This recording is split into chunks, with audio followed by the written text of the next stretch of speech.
Hello class, and welcome to section 4.5, which is talking about solving two-step equations. A two-step equation contains two different math operations. So it might be multiplying and adding, it might be dividing and adding, it might be parentheses and addition, it might be division and subtraction, it might be adding and subtracting.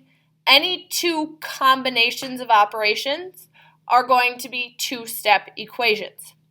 When we solve two-step equations, our goal, our number one rule, is still the same as with those single-step equations that we worked with for the last two lessons. Our goal is still to get the variable isolated all by itself. In order to do that, we are going to follow SAD-MEEP. If you notice, this is PEMDAS backwards. So your first job is to get rid of any subtracting or adding that are in the problem. So whichever one we have, or if we have both, pick one and get rid of one first.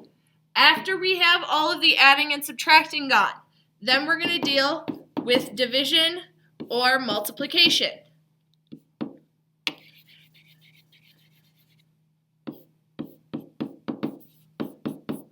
So after we deal with adding and subtracting, we're going to do divide or multiply to get rid of one of those. If we have any exponents, we're going to deal with that third. And the last thing we are going to deal with is our parentheses.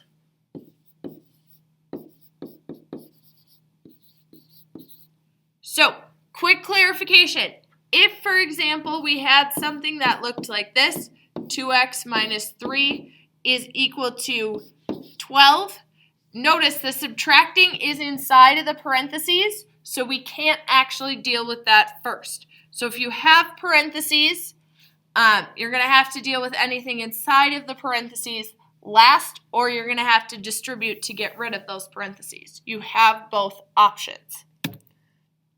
So we're going to start with 6x plus 12 is equal to 48. First thing we're going to do is locate the variable. So that's our x. Then we're going to look at what's happening to the x. The x is being multiplied by 6, and the x is being added with 12.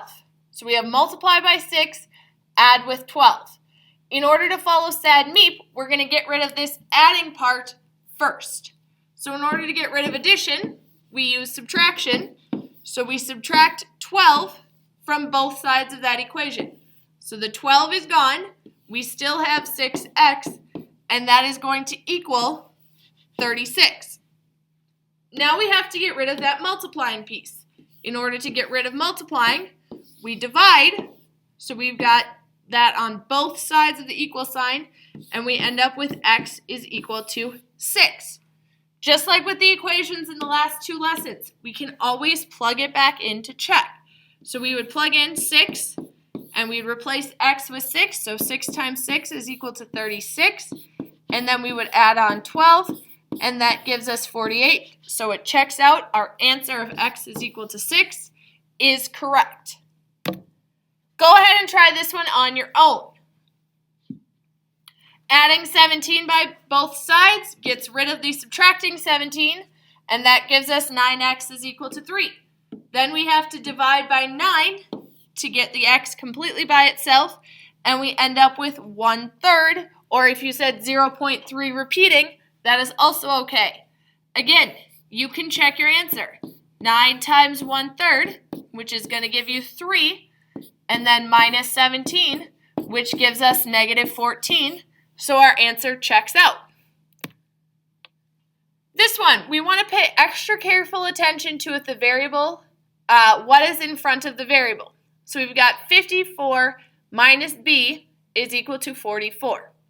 So we, again, want to locate that variable. So we've got b, 54 right here. We need to pay attention to whether that's positive or negative.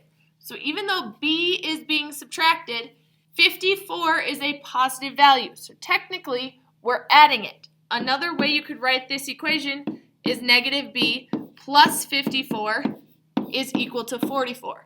That 54 is positive. We're going to go ahead and solve it the way that it's written. So we need to get rid of this 54. to get rid of positive 54, we subtract 54 from both sides. So now the 54 cancels out and it says minus b is equal to negative 10. Now, what is in front of that b is a negative sign. We can put in a number. We have negative 1b. So negative 1, or just the plain negative sign, is being multiplied with b. So our job is going to be to divide by that value. That gets rid of my negative and gives me an answer of b is equal to positive 10. Once again, we can plug that back in to check our answer, and if I say 54 minus 10, I do get an answer of 44, so it checks out. Go ahead and try this one on your own. We add the 34 to both sides, giving us negative b is equal to positive 21. Once again, we've got that negative 1 in front of our b, so we're going to have to divide by the negative 1 on both sides, giving us b is equal to negative 21. Again, we can double check negative 34 minus negative 21, because we plug in minus and then our b is negative 21. Double negative turns to positive, so negative 34 plus 21 does give us negative 13. Some of our equations might involve division. So we locate our variable. We've got a is being divided by 2 and subtracted with 15. Following SADME, we're going to get rid of that subtracting first. So I'm going to go ahead and add 15 to both sides of my equation. The 15 and the negative 15 cancel out. So I get a over 2 is equal to 62. Then I need to get rid of that division. To get rid of division, I use multiplication. And when I multiply, that's going to give me a is equal to 124. Once again, we can take and we can check our answer by plugging it back in. And we would say 124 divided by 2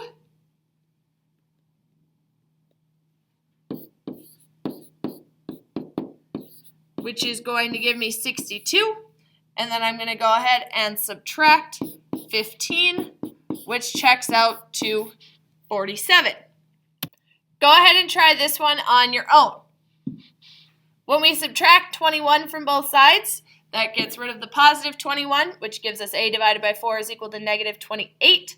When I multiply that by 4, I get a negative 112.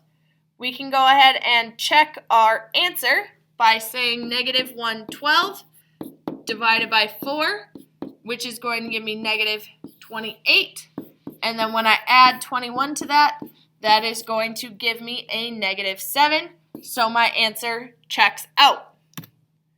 Last thing we're going to talk about is what happens if you have like terms while you are solving two-step equations. If you have like terms, so in this case, the negative 9c plus 3c, we have to put those like terms together first.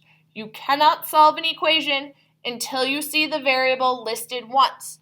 Right now, there's a c right here and a c right here, so we are unable to solve the equation. So if I have negative 9c's and I add 3c's, that's going to give me negative 6c.